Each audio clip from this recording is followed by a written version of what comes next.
నమస్తే, నా పేరు Swapnika Valmiki. Welcome to public quote news. కొందరు అదే పనిగా గోర్లను కొరుకుతూ ఉంటారు. గోర్లు మొత్తం అరిగి వేలు చివరి భాగం ముందుకొచ్చినా సరే గోరును కొరకడం మాత్రం ఆపరు. ఈ అలవాటు దీర్ఘకాలం పాటు కొనసాగితే వేలు చుట్టూ ఉండే చర్మం పుండు పట్టడమే కాదు, గోరు పెరగటానికి సహాయపడే కణజాలం దెబ్బతింటుందని డాక్టర్స్ చెప్తూ ఉన్నారు. అంతేకాదు, ఇన్ఫెక్షన్ వచ్చే అవకాశాలు కూడా ఉన్నాయట. అయితే కొన్ని జాగ్రత్తలను తీసుకుంటే గోర్లను కొరికే అలవాటు నుండి తప్పించుకోవచ్చని చెప్తూ ఉన్నారు. అలా గోర్లు కొరికే అలవాటు పోవాలంటే ఇప్పుడు నేను చెప్పే సింపుల్ టిప్స్ని పాటించండి.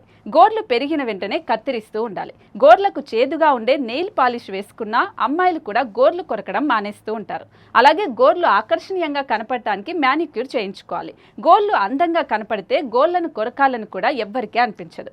అలాగే ఒత్తిడి, ఆందోళన వంటివి కూడా గోర్లను కొరకడానికి కారణమవుతాయని డాక్టర్స్ చెప్తూ ఉన్నారు. కాబట్టి ఒత్తిడి లేకుండా ఉండటానికి యోగా చేయాలని నిపుణులు అంటున్నారు. అయినా గోర్లు కొరకడం ఆపకపోతే మాత్రం చేతులకి బ్యాండేజ్ వేసుకోవాలని చెప్తూ ఉన్నారు. ఇలా చేయడం వల్ల కూడా గోర్లు కొరకడం నిదానంగా ఆపేస్తారని డాక్టర్స్ చెప్తూ ఉన్నారు.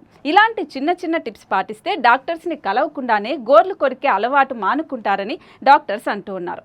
లేదా మీ గోర్లు పెరగకుండా ఆగిపోతే మాత్రం ప్రమాదమని అంటూ ఉన్నారు. కణజాలం దెబ్బతింటుందని చెప్తూ ఉన్నారు. కనుక ఇప్పుడు నేను చెప్పిన ఈ టిప్స్ని పాటించండి. ఈ వీడియో వీలైన ఎక్కువ మందికి పంపిస్తే వాళ్ళకు కూడా ఉపయోగపడుతుంది. Thanks for watching.